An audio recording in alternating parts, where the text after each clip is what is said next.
This is a Merrick Studios podcast. This week on Unglossy. If fans didn't care, what would our jobs be? This is true. They wouldn't want to buy tickets. They wouldn't want to watch the games on TV. True. Now, listen, I got a voicemail message this morning that was 2.5 minutes, was one, maybe the most vulgar one I've ever gotten at the NBA about the game last night.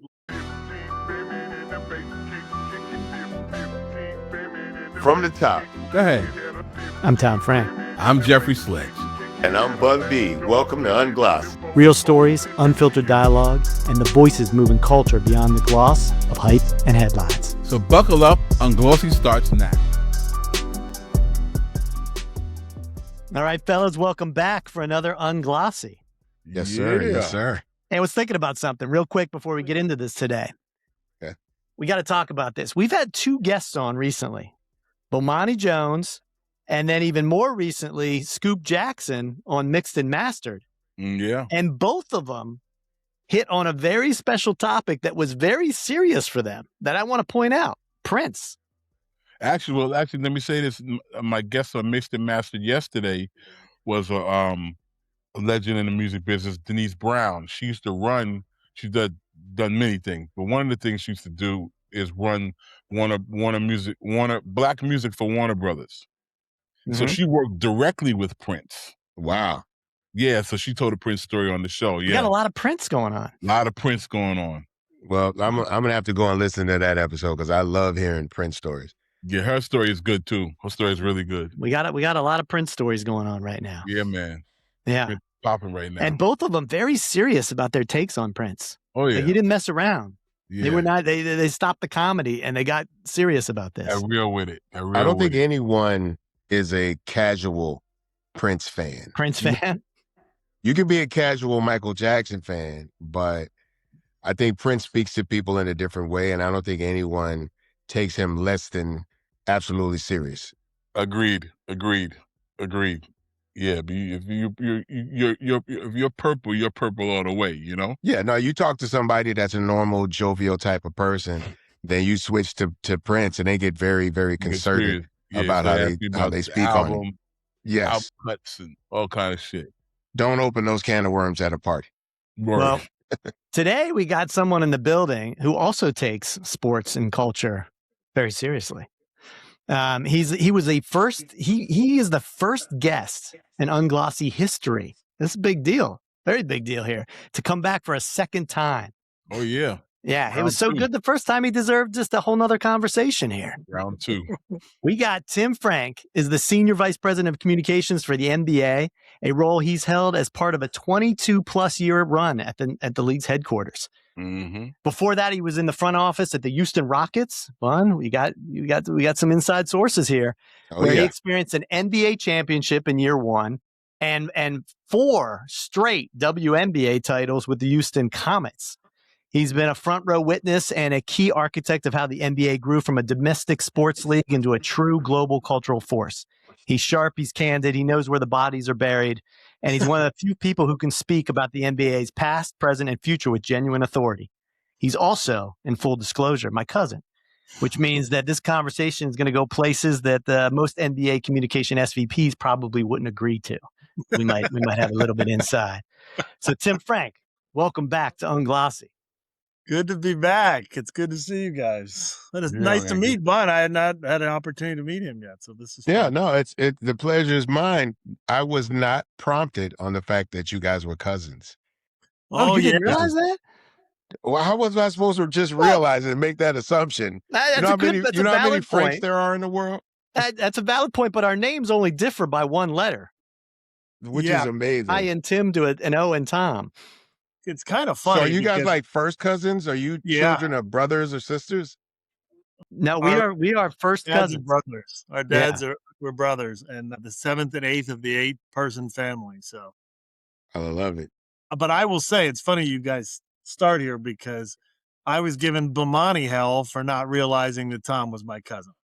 I didn't know they knew each other. This is a weird world. I mean, you guys got Bomani on here. That's about as good as it gets. That guy's on just about everything. So I feel a little bit sheepish coming on after him, to be honest. Nah, it was a good show. We had fun, but we're gonna have a good time today too. I ain't worried about that. We're having a good time today. You know? So we had you on the show. I looked back. It was May of 2024. So it's been like almost, is that 2 years? 2 years. 2 years. Yeah, 2 years. So what's 2 years have passed? What's going on in your world? What's changed about your job and the place that the NBA sits in our culture in the past 2 years? That's a big question to start with. Yeah, I mean, I don't know that things have changed that much. I mean, it's we obviously have been through a lot of good stuff, a lot of crazy stuff over the last 2 years. But it's fun to do this in the middle of the playoffs because it's the best time of the year. And that's what I saw when I was listening to your show with Bomani. He mentioned that too. Like it's just a great time every single night. We have multiple games so this is the best time of the year and it's a good time to do this. And you're going to have one happy guy on the show and one not so happy guy on the show. I want to jump right in though before you talk about the Knicks. Like, and I know you probably can't say anything, man. But like, what's really good with these refs in OKC, man? It's getting out of hand, man. It's really getting bad with the flopping and I mean, I've never seen a team last night. The Lakers lost, and I've never seen a team like huddle up and have a conference basically with the refs after the game at center court. It was like I was intense, man. Like what's can you say anything? Listen, what I will say is go back and check your timeline from a year ago today, and then a year ago before that, and a year ago before that, and every year someone's always complaining about something after on the day after playoff games. It's the competitiveness of it. It's the energy that's in the games.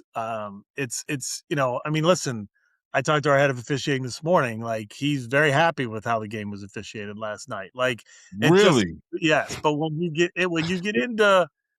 into games, there's just so much energy, and let's face it. Like 2 bad calls go against you in a regular season game, and everybody just keeps on moving. 2 calls go against you in the playoffs, and it becomes the entire focus of everybody. I think it's the nature of it. I mean, just this week, we saw 3 different teams complaining about different things, and so I think ultimately you just got to realize that's one of the great parts of the game is that the energy is so high and the emotion is so great that these guys want to win so badly that sometimes a lot of that stuff tips over. And listen, let's be honest, whoever you're rooting for is who you think got the short end. And it's almost always like that. And it's going to be like that. I know I'm like that when I root for teams outside of the NBA that are my favorite teams. And by the way, that's what makes it great. Because if the fans didn't have the passion for it and the excitement for it, none of us would have jobs. So you know what, man? You know what, Tim? I rock with you the long way. But that was a mad corporate answer, bro. Like, but I'm gonna let you cook because some of the Chet flop was crazy. The no N1 for LeBron was crazy. The Austin Reeves drink was first crazy. of all, so just to be clear, the N1 was correct. No, it wasn't. No. Yes, it is. When you're outside the lower defensive box, the gather doesn't matter. You have to be in your upward shooting motion. He fouled him, Tim. Well, no, if there was a foul, he called the foul. They didn't count the basket. It wasn't continuation. What about? So again, I'm sorry we taking this over the tangent, but so if somebody was shooting a 3, what's the difference between that and somebody shooting a 3 and getting fouled? Because that's outside the box too. Yeah, no, it's the same thing. If you gather the ball outside the lower defensive box and then you foul me and then I shoot it, it does not continuation.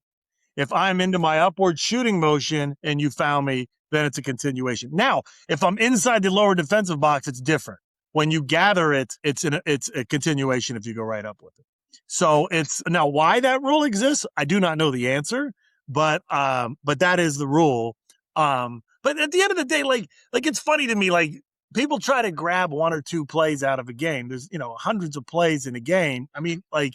And you talk about a guy flopping or this or that, and then you probably could find 3 or 4 times that the other team did that in a game. Like, I mean, everybody's trying to get an advantage in the playoffs. That's just the reality of the situation. And they're going to try to get away with anything that they can get away with. I do the same thing. Like, and so, yeah, listen, it's hard. The refs are in a tough spot and they're trying to call the game as best they can. But like, I feel like Jeffrey is anger. I feel like working you right now because he's a little worried that when the Knicks play OKC, he's trying to get a little advantage here. He's getting you thinking about it. He wants you to pass that on to the referees. Hey, I respect you for doing that. You're working for your team. So what it is like you're right. Calls go either way, but I'm gonna get off it because I don't want to hijack the whole pocket. Like calls go either way, but sometimes with calls like that, they throw the momentum and the equilibrium of the team off when those calls happen. So people say, "Oh, it's only a couple calls," but if there was some momentum and they were closing the gap and stuff like that happens, it throws off the balance of the game. No question. Listen, emotion. Runs are part of the NBA as much as exactly right. And momentum, especially when you're on the road, like you get some momentum going. But like the reality is that let's take, the play you talked about. Like they went back and they used replay and they ruled that there was no foul, like on the Chet play. Like, so like that's why we have replay. You're going to get some of those right. You're going to get some of those wrong. But at the end of the day, like I've just never been a big believer that over the course of a season, like any one team is getting completely disadvantaged on something like that. Usually balance itself out. It may not balance itself out on a given night, of course, but it usually balances out. Right. I'm gonna be quiet. Yo, go ahead. No, I was just saying, like, I feel like Jeff. I feel like you're taking this way too serious. I don't think you're allowing yourself to enjoy the spirit of competition. You know what? You know what, Bun? You're probably right, and because neither one of these are your team. Myself right now. Like you should be saving this argument for the Garden. You know what I'm saying? You're right. And I will be honest, your Knicks look good. They look really good. They look like they're ready to go. Brunson is as clutch as they get, and he's a great floor general as well. So I think you guys have the demeanor that you have to have. Like I think you're embracing being the Knicks now, right? You know how gritty and grimy the base is, how the city thinks. I think you guys are comfortable representing that now. And that's a little bit part of the personality of the team now. I agree. But you'll have at it. That is how do you think? I'll leave you with this to you real quick. Is like I think one of the dangers in sports in this day and age is we spend so much time talking about officiating. To Bun's point, we don't celebrate the game and that was a great game for 3.5 quarters last night. Like it was. The Minnesota San Antonio game 1 was a great game. And then somehow we came out talking just about officiating. And I always look at it from the perspective of when I was at the team and I did the same thing, frankly. But you look back on it, if you put too much of a dark shadow on this stuff, it kind of takes away when you win, because it's sort of suggested that like the refs weren't, help the team win. Well, and I think that's why, to LeBron's credit last night, he doesn't normally engage on these things publicly. He was rough in the game on the referees, but after the game, when they asked him about it, all he talked about was they were down 2-0, because I think he appreciates, how hard it is to win. And the last thing you need to do is try to find other reasons besides the competitiveness on the court. And I think it's important. And it's I don't know if you guys see all these videos online about Little League baseball and basketball, and they're having trouble getting umpires and referees because of the hostility. Like, I think who would want to be a ref? Yeah, there's so much focus on it, and I'll be honest with you, I say this all the time. The number one rule I hate in basketball, and I don't know how you change it, so I'm not suggesting we change it. I hate foul outs. Because foul outs put everybody, and part of it was when my kids were growing up playing, I'd hate when they got in foul trouble and they'd have to go to the bench. But part of it is just, it affects the competition of the game, and then the referees become the focus. Especially if, say, I got my 5th foul, or in the NBA's case, 6th foul, with 5 minutes to go in a game on a bad call. Now, that's all anybody wants to talk about. And so, and I always joke, like, no other sport does that. Like hockey, you go away for 2 minutes. Right? Like, so you do go away for a little bit, but you're back. Like, if I get my 3rd foul in the first, look at Shea last night. got his 4th foul early in the 3rd quarter. He sat the entire rest of the 3rd quarter. And I think as a fan, I want to see him playing. And so it's an unfortunate rule, but again, I don't have a great answer for what is better than that because, you got to keep the game clean. But I will say it puts so much more pressure on the referees in basketball than probably any other sport. Yeah. I feel it would literally be abused if we didn't have fouling out. Sure. Like, totally I think the physicality of the game, like the Draymonds of the world would lean into that, right? You could literally look at the clock, time out about how much time you would have to sit out to knock so-and-so out, right? Now, flagrants obviously operate differently, but just the idea that of, being a little bit more physical and making it more uncomfortable for a guy in the paint or something like that. Well, no, I'll be back in time to clean it up. If it gets out of hand, I'll be back in time. I think people would just abuse it. Some people would literally be brought in at a certain point of the game for that particular reason. Without question. And it's so, I mean, sometimes you just have situations that aren't fixable on something like that. Like you need that rule. But I do think it without question puts an entire level of pressure on the referees that don't necessarily exist in the other sports because you're removing someone from the game. The only way you do that in the other sports is if you throw them out. And so that makes it hard. And it's listen, it's a lot easier to have sympathy for the referees when you're in my job now than when I was at the Rockets. But I do know how monitored they are, how every call is checked. Like they are really under a microscope more than anybody realizes. And they're going to miss calls, and it's unfortunate. But like I see basketball all over the world, there's no question we got the best guys. Well, I remember what it was like when you were with the Rockets, and it was the heyday of that organization, the men and the women. Sure. You couldn't have asked for a better time to be a sports fan in Houston in general around that time. Yeah. I mean, listen, but I still look back on it and I miss it. Like, I was really fortunate because not only were we really good, but like we just had great people. Like Rudy T was the absolute best, one of the best people I've ever met in my life. Like absolutely, the general manager, Carol Dawson, Akeem, we won Drexler. Then we got Charles a couple years later. We didn't win a championship with him, but we got to the conference final series. So it was awesome. And it was like, and it was at a time, frankly, where I didn't know anything. I mean, I was still learning the job and trying to figure it out. And so I was really, really lucky that all those guys were, at least 10 years older than me. And they could have been terrible to deal with or very difficult to have to get anything done. And they were all super supportive. And it's one of those things people always say to me, like, when you had the job at such a young age, how'd you do it? I did it entirely because of them. Like, I mean, they helped me to be able to get things done. And when you do the job I do, you're very reliant on the players and the coaches to be cooperative. So, I was able to develop a reputation for being able to get things done. But frankly, that was completely because of those guys. And then winning, there's nothing, quite like when you go all the way and like we did. You can't match it. And it was awesome. And, but again, that was my first year. And I always thought it was going to be this easy. Be easy to win another one. It's like, since, then you go through it. But that's why every year when I meet with the PR people before the finals, I always tell them, try to enjoy it because I know you're so busy, but like, you don't know when you're going to ever have an opportunity to do it again. You'll get back to it. Eating Whataburger in the Summit, watching the Rockets. That was a time. I missed the Summit, man.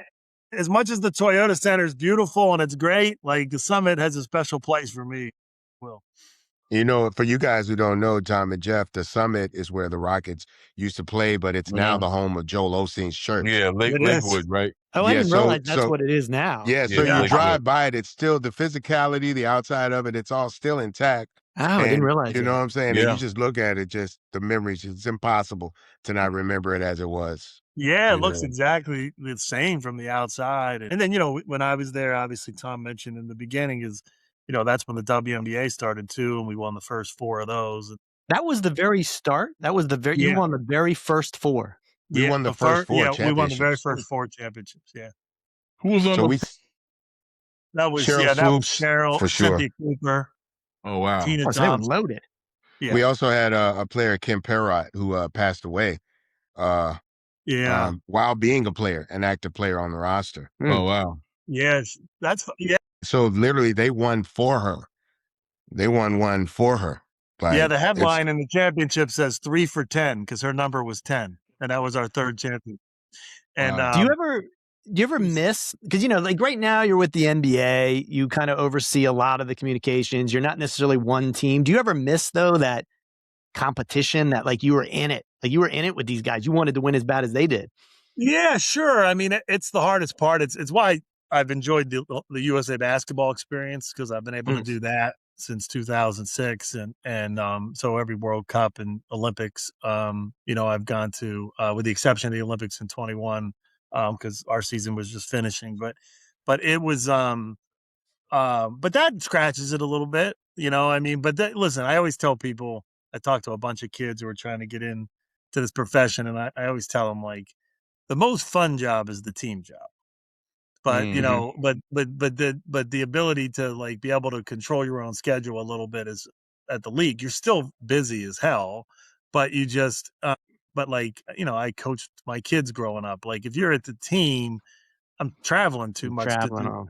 in season. And so, where most of my travel now is in the spring and the summer. And so, yeah, so it's, you do miss those parts. I think the biggest part that you miss is having the ability to impact the players. Like, it's like coaching in some ways. Like, you're trying to help them through their media responsibilities and what they should do and not do. And I love that part. And, and it really wasn't, when I first got to the Rockets, it really wasn't part of it, because I mean, what the hell was I going to tell Akeem Olajuwon that he didn't already know? Like, I mean, but we started getting young players like Steve Francis and Cuttino Mobley and guys like that. You get to have an impact on their lives and, like, and help them to get better, and how they deal with things and how they do their responsibilities, and that's fun.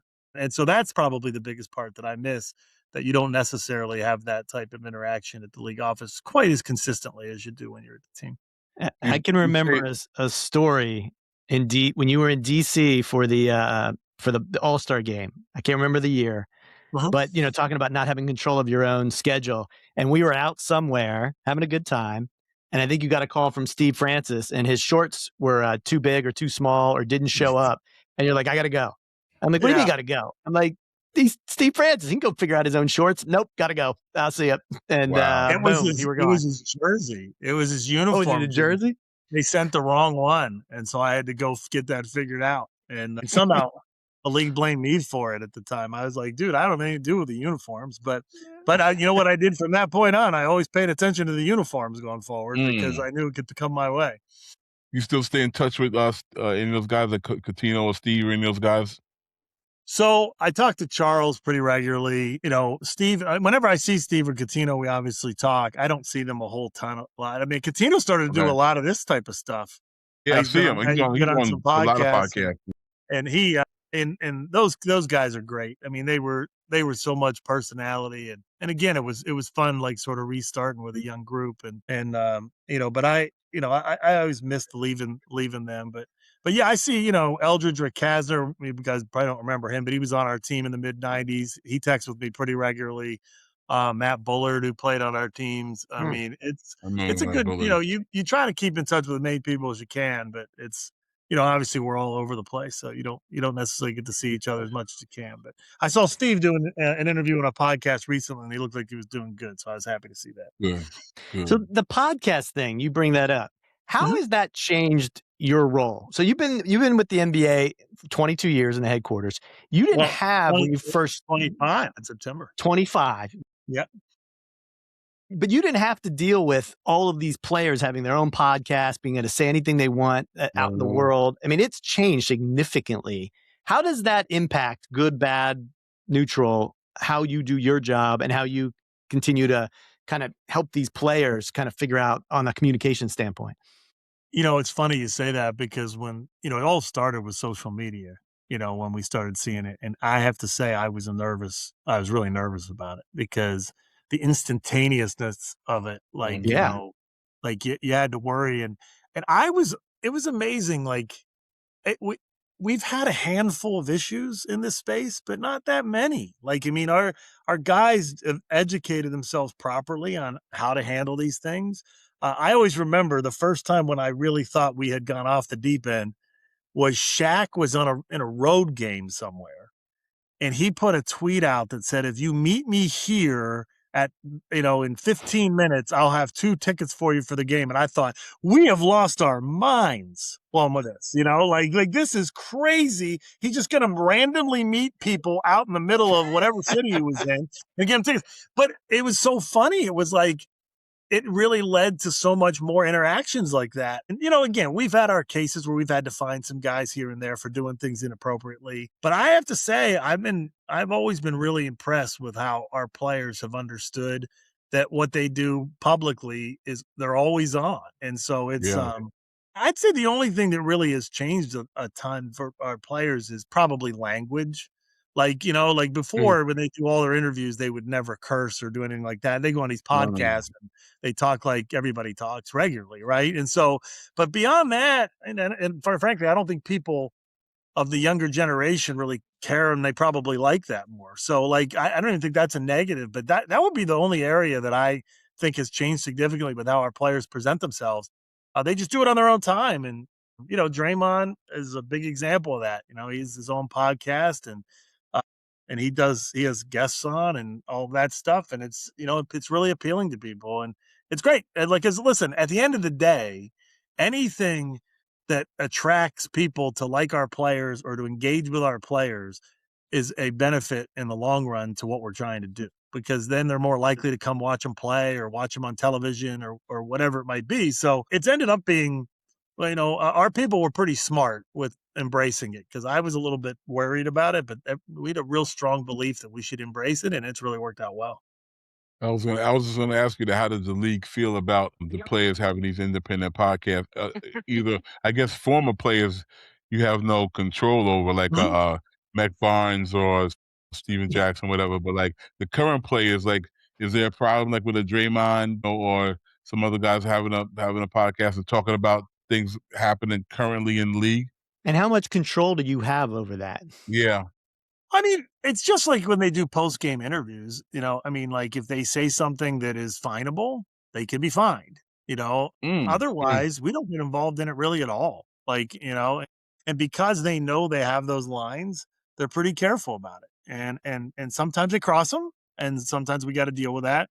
But like I said, if you had told me 20 years ago, whatever it was, when this all started with social media, that we would have less than, make it up, 25 problems over 20 years with this stuff, which is probably even high for the number of times we find guys. Like, I'd have never believed you. I would have just thought, man, everybody's going to go crazy. Everybody's going to go nuts, and they're just going to go wild. And it's just like, because they don't feel there's any controls. But that never happened. And it's a real credit to our players, because I do think, there's a maturity level there that maybe didn't exist 25, 30 years ago with some of our young guys. I mean, when these guys come in now, they're ready. Like, they're just ready. And it's a good thing to see. Like, it's a very rare occurrence where we see a guy that's not ready to go. What about some of the older players that are doing podcasts now, right? Like the Jeff Teague guys or like Gilbert Arenas and those guys kind of being a little bit more critical about the league when they played and how things were run by they play. Have you guys ever had anything get problematic for you guys with those guys? I mean, because obviously there's no way to stop them or fine them if they say something that kind of paints the league in a way you guys don't want to look, so to speak. Yeah, I mean, listen, I have to say, and this is probably just, I've been around, count my team days, 32 years. I mean, I find it a little unfortunate sometimes how some of our older players or former players can't embrace the current game. But it's not a lot of them. And frankly, I don't mind when they're critical, as long as it's just like how anybody would be critical about a game. It's when it gets very personal that you hate to see that. And I think there's some of that. I think that's why I love Barkley. Like, Barkley's never been jealous a day in his life over any of these guys and what they make. Like, now he'll kick them around, but he doesn't. But he's like never like he thinks it's great that they all make so much money now. His joke is just that he was born too early, and so I think the idea is, and I think what we've tried to do, and I think most of our teams try to do it, is we try to embrace all those former players, because the reality is none of this would be what it is now without them. True. Like they were working side jobs in the summers because they didn't make enough money. You ain't making enough money. Yeah. Everybody talks about the schedule now. They were playing the same number of schedule, but they were flying at 6 a.m. on commercial flights. So there's a genuine appreciation, I think, for our current players. I don't know if you just saw, in the WNBA, they put a stipulation to their CBA to give some money to former players. They've done. I think our NBA guys have done a really good job of that too. They've always been willing to put in money for pension plans and things of that nature for former players. And I think our current players really do appreciate all of that. And I think sometimes some of our former players don't think they do. But I think when they spend time with them and they're around it, they really understand that there is a genuine fraternity here. And I think it goes from 1946 to 2026. Like there's appreciation there on every level. And we'll be right back. I'm Bun B. I'm a host and a co-owner at Merrick Studios, and we just took things to the next level. Merrick Studios Plus is live, so tap in at wearemerrickstudios.com, get 65% off, and don't just listen, be a part of the show. And we'll be right back. Master the art of lyricism with Pendulum Mink, the first school for rap. Learn elite techniques through immersive lessons, real-world exercises, and guidance from hip-hop icons. This is where MCs sharpen their skills and glow boldly on the mic. Ready to level up? Visit pendulummink.com and start your journey today. And now, back to the show.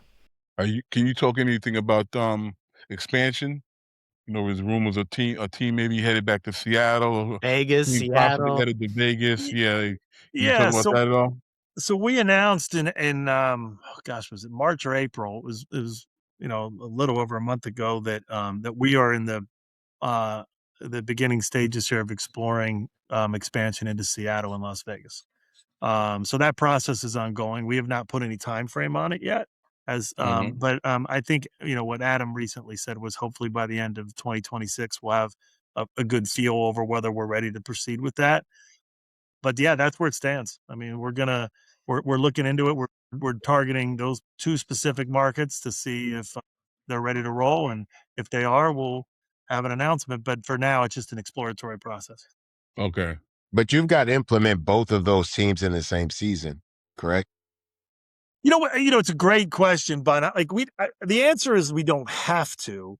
The answer is but I would say the idea would be it'd be ideal to do that. Because we've had. It's really funny when you go back and look at our history.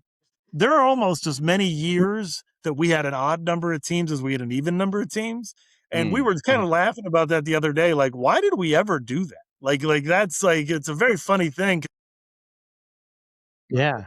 Yeah. So I would think the goal will be to try to do both together. But, if one city's going to be ready a year earlier, I doubt we would hold it up, just for the sake of the second city.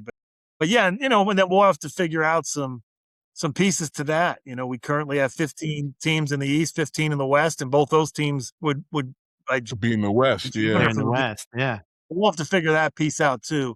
But it is, I'm excited about it. Like, one of the things that I say about our league right now is I really believe that the talent level is just so high. And the example that I like to give is just like we have when I was at the Rockets, if we had one of our stars get hurt, unless we were playing one of the worst teams, we were never winning.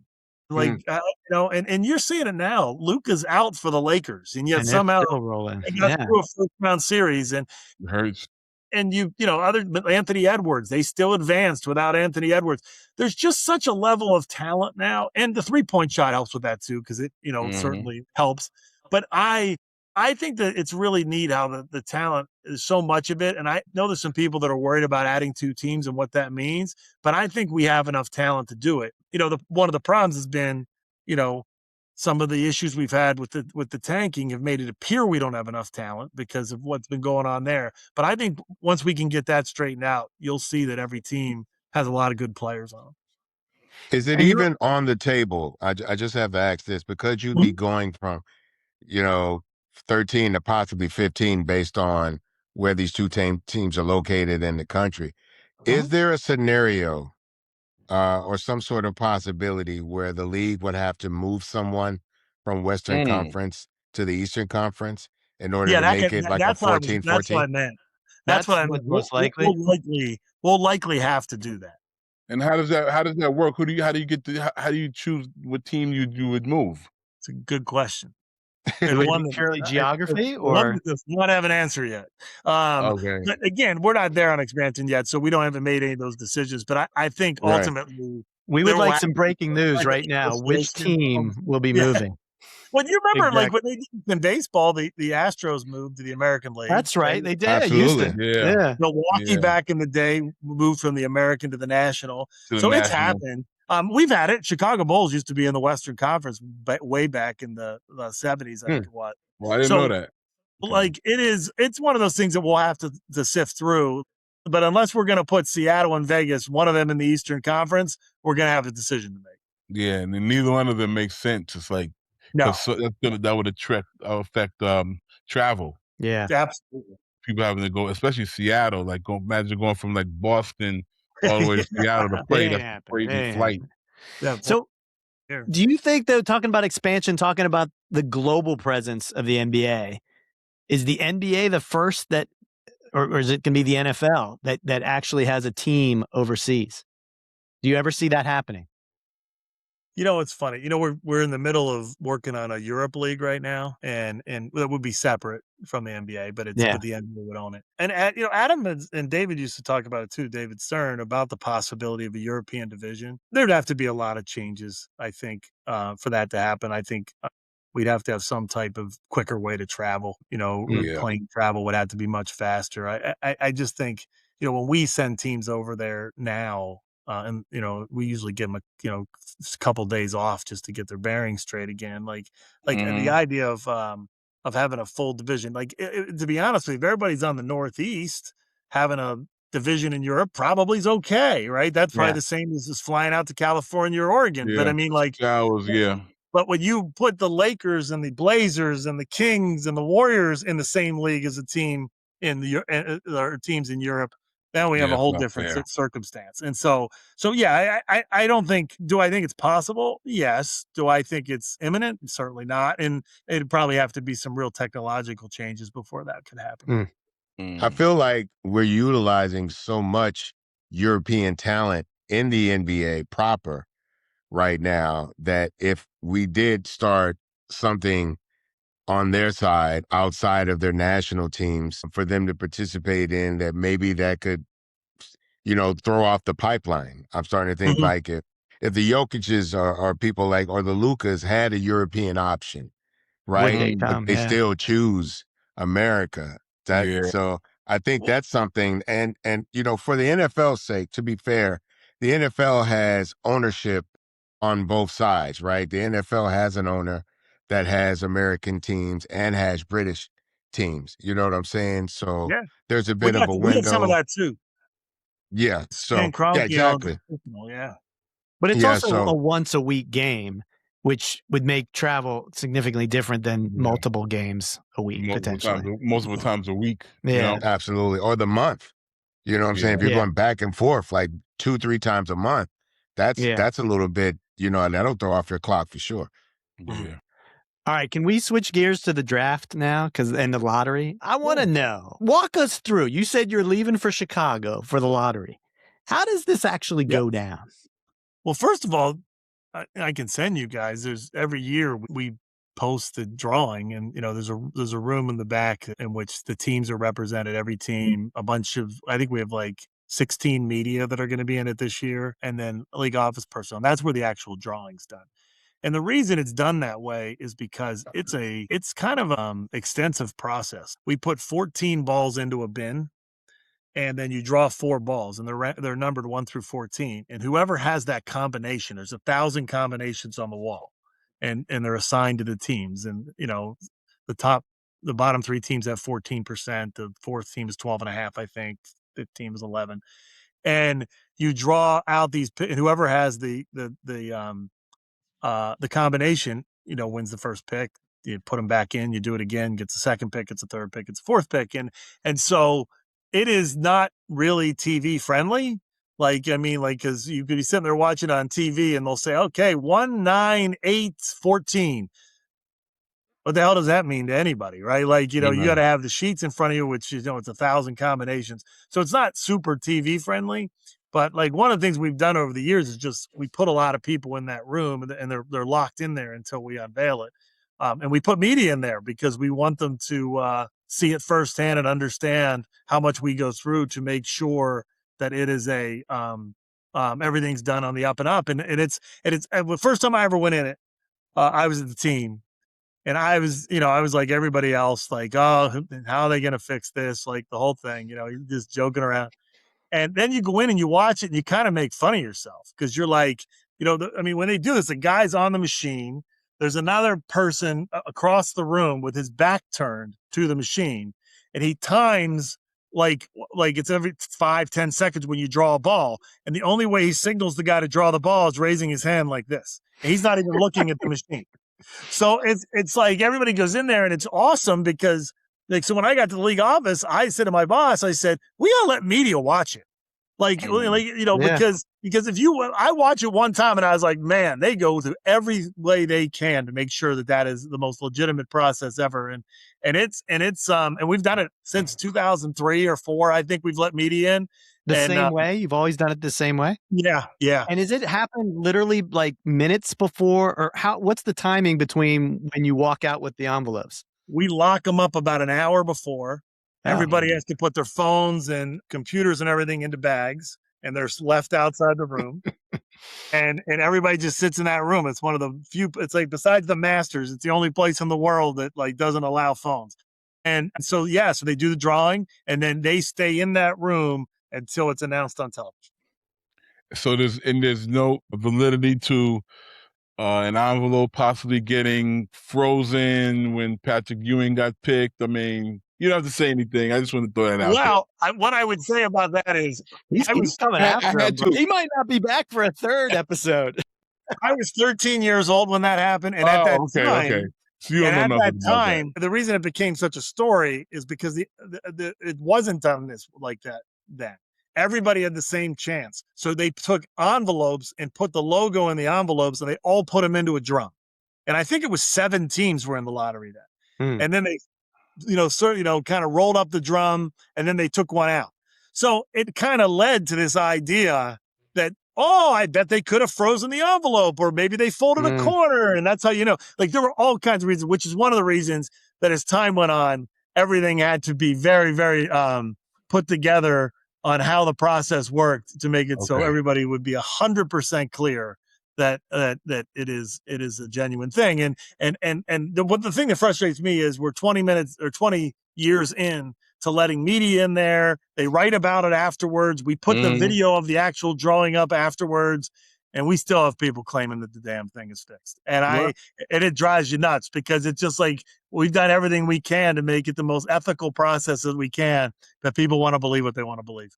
I wasn't going to say, again, I'm the controversial guy on this episode, but clearly, a lot of us found it funny. We found it funny that last year Luka got traded.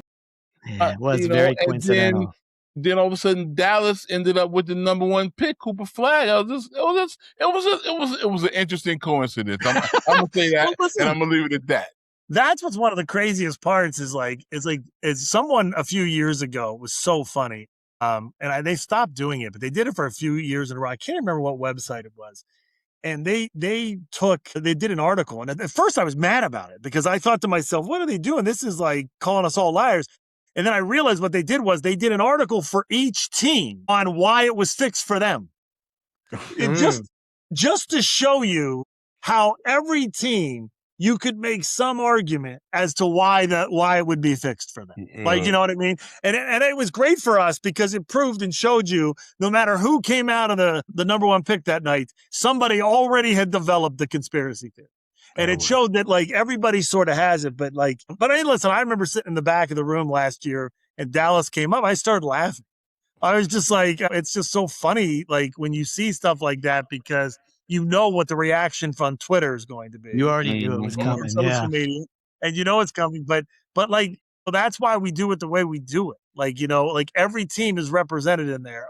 15 to 16 media are in there. We've Ernst & Young in there that, you know, certifies the results. Like we do everything we can, because when you do have situations like that last year, you can look people straight in the face and say, go ask any of these 30 people that were in there how it worked. And they can do that.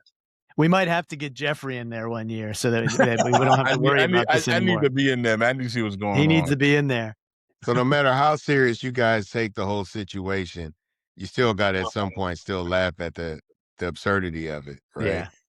Yeah, I mean, listen, I go back to what I said at the beginning of this thing is like, if fans didn't care, what would our jobs be? This is true. They wouldn't want to buy tickets. They wouldn't want to watch the games on TV.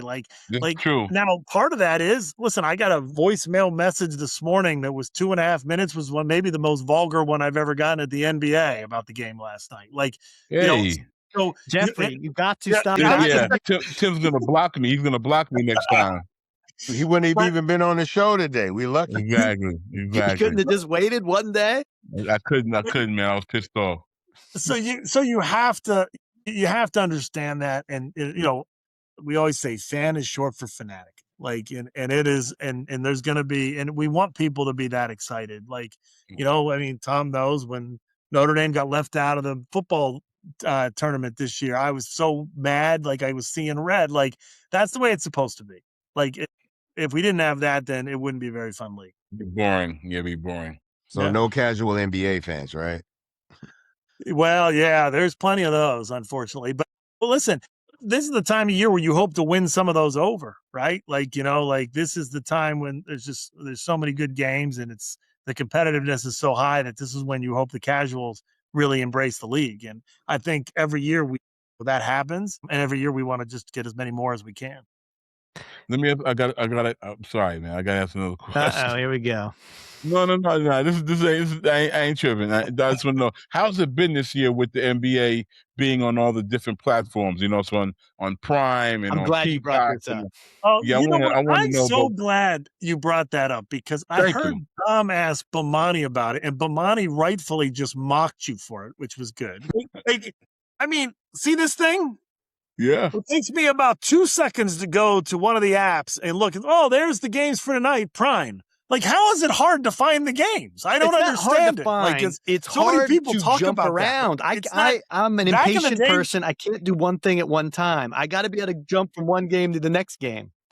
First of all, that's what the second TV's for. But it is, you got to have a second TV ready to go. I mean, like, that's just how it works. No, listen, I'm sympathetic to people, you know, for the idea of like, you have to pay for an extra app, right? Like, you know, like that I'm very sympathetic to. Like, you know, you want, but you know, as Bomani said to you guys, like it's not like it's a birthright, right, for everybody to get every game. And it's like, but we try our best. And, you know, one of the things NBC did this year was add in the NBC Sports Network, which is on YouTube TV, and it's also on some of the other cable platforms, so that if you don't have Peacock, you can watch it on the NBC Sports Network. Yeah. So like I think, you know, we're trying to make steps in that direction, and hopefully, you know, most people, you know, that, you know, is, you know, have a Prime account, I think, that are fans. But again, I understand it. But part of we got a little hell last week because games were overlapping. But part of that was to help fans because one of the games is on NBC over the air. Like, you don't have to pay for anything to get there. Yeah. And so, like, you take the good with the bad. Like, you know, you put the game on NBC and a lot of people get to see it. And then maybe the second game is on Peacock and it's not quite as many. But we're trying our best on that stuff. But I don't really think the number of networks should be that hard in this day and age. Like, we can find that stuff pretty quickly. Now, to be fair to Tim in the league, it's not a system that solely exists in basketball. Correct. You know what I'm saying? Like, football is incorporating more and more. You know, the Astros just played the Dodgers. First two games, very easy to find. Game 3, I had to go through several different things. Luckily, I already had a subscription to that app, but I had to find the app that it was actually available on. Now, it may have just been because LA was playing in Houston, and maybe that side, got game 3 rights or whatever. But yeah, I didn't want to throw it all in Tim's lap, so to speak, because they're not the only one that's making it a bit of a, what do they call it? Like a treasure map. Yeah. To find a game. No, it hasn't been bad, man. And I was critical. I remember when the games were on Netflix for the first time in the NFL, and that drove me very crazy upset about too. that. And I think it's part of it is adjusting and just understanding this is the way of the world. But like I can tell you, it's a huge focus of ours to get as many games as we can to as many people. And the last thing we want to do is have people miss games. Now, I nostalgically miss the TNT, right. but I will say, I don't think any more controversies I could ask you about. Unfortunately, whoops, you guys still got me? I don't mind asking a very weird question. With the lottery and the draft getting ready to come up, and the attention of this gambling scandal that you guys are currently trying to deal with, which is not current, but it's some of it deals with information on current players and who's healthy enough or not. Are you guys rethinking how you talk to new players coming into the league about how serious this is? And like, are you guys having to rethink the approach with this now, particularly with the younger players, or is it something that, the league has to take a look at players of all ages when it comes to this? That's a good question. I won't say necessarily that we're doing anything different, because I think we've already been doing that. But it really reemphasizes the importance of why it matters. Like we can't take shortcuts. We have to have those conversations with everybody, players, coaches. All of us have to do an anti-gambling training every year. But it is definitely, probably 20 years ago at our rookie transition program, we probably didn't need to spend that much time on this topic. We'd spend a little time and move on. Now it's a heavy part of it, and it'll continue to be. And you just, the thing that, Adam has always said on this stuff is that, we want to have as good of a process as we can. And we want this stuff to be regulated so that you can catch people if they're doing things inappropriately. And unfortunately, if you catch somebody, there's a negativity to that. Like as much as it's like, and on one hand, it's positive, right? Good. The system's working. You're catching people. Like on the other, it's like, well, how did we ever get here in the first place? Exactly. So it's a tricky one, but I can tell you, like, this is a major part of our rookie program every year. It's a constant thing we're reaffirming to our players every year. And we want to try to educate them as much as we can on this. And it's not just our players, it's coaches, front office staff. Anyone can have an impact here in a negative way. So you need to make sure you educate as much as you can. Do you think it's good overall for sports that gambling is so accessible now and is that anybody can really gamble on a game now? I mean, it certainly is good for engagement. Like there's, let's, we always laugh, like, 120 million people watch the Super Bowl. Like, are they all football fans? Like, No. or are they all engaged in a different way? And so it is interesting. Like there are some negatives to it, of course, but I think generally speaking, it is a great way to create engagement. And it's in that respect, it's very, very good. But it'd be naive to act like there aren't some potential pitfalls in there too, which is why you have to educate as much as you can and try to avoid those things. And also hope that people we don't even know, don't get into their own problems because of this. But let's be honest, if that was going to happen, that could have happened even when it was not legal. Like it was, there was there's still plenty of illegal gambling going on every single day. And so I think just the nature of regulating it is hopefully going to be better on all fronts. It was interesting. Like there's a guy I used to work with, Bun knows him, Larry Kahn. And every Super Bowl, this is years ago, he would fly to Vegas and he would always come back and tell me, like, yo, you can bet on anything. You can bet on like what which color shoes they were gonna wear, this team was gonna wear, or who was gonna make the first down, or like the most minuscule things. And he would always talk about this, like people would just be betting on not just the game, but all these kind of the weird things around the game. And now that's like on Kalshi, yeah. Like they it's just interesting how things are like looked upon as like illegal and bad for the game, and this is no good for the game. And I'm not talking about basketball. I'm just talking about sports in general, right? Or like a lot of things in general. And then in really what they're trying to do is figure out how to get in. And then all of a sudden, that bad for the game thing just flips like that, and now it's Kalshi and FanDuel and all that. And peace to all of them. I want sponsorships from all of them. I have no beef with any of them. You know what I'm saying? Let's be clear. Let's be clear. We're here. We're ready for you. Yes. Yeah, we're ready for you. I'm down for. I'll read the spot myself. But I just find it interesting how it flipped. It's just I guess sign of the times.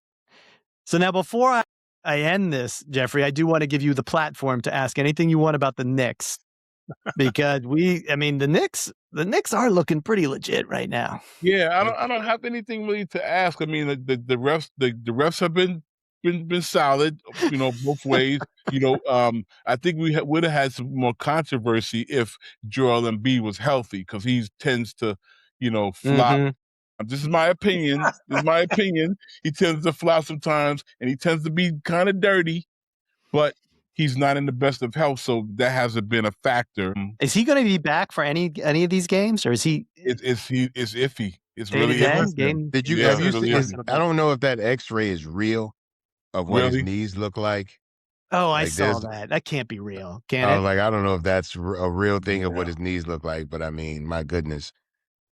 Yeah, I don't think he's supposed to play tonight. I don't think so. He's listed questionable, so I'm sure they'll figure that out when they get to the arena. Yeah. But it's I hope he plays. I mean, like, listen, the worst part of the playoffs, or any time of year really, is when guys can't play. Like, it's a killer that Luke is not playing right now. Like, it was thrilling when Anthony Edwards came back. Like, you hate it. Like, I mean, OG for the Knicks tonight. We don't know if he's going to play or not. It's questionable. You could argue he's been the MVP of the Knicks run so far. Absolutely. So you want him playing, and it's even if you're not a Knicks fan, he's just fun to watch, and he's great, and it's so I have to say, if there was one thing we could ever try to get better at, and I don't know if there's anything to get better at, or it's just the nature of sports, is because I'm sure the NFL feels the same way, as injuries. I mean, you think they'll cut the season down, because there's been rumors they're going to cut to 65 or cut to 70? I mean, you know what's funny, Jeffrey, is that I think it's all, people don't give as much credit as there needs to be at what of a hard decision that is, because you have to be able to make the decision that it's somehow going to clean up the injury problem, or reduce injuries. I don't know that we know that. And so you go and you start, and let's say we reduce to 72 games, and then we still have the same injury rate. All these people, players included, that lost out on a lot of money because we reduced the number of games, are going to say, why'd you reduce the number of games? It hasn't even helped. So I think it's way more challenging than people think it is. And it's something that, we're constantly studying all this stuff, but like, a lot of times people make it out to be a real simple thing. Just cut to 60 games and everything will be better.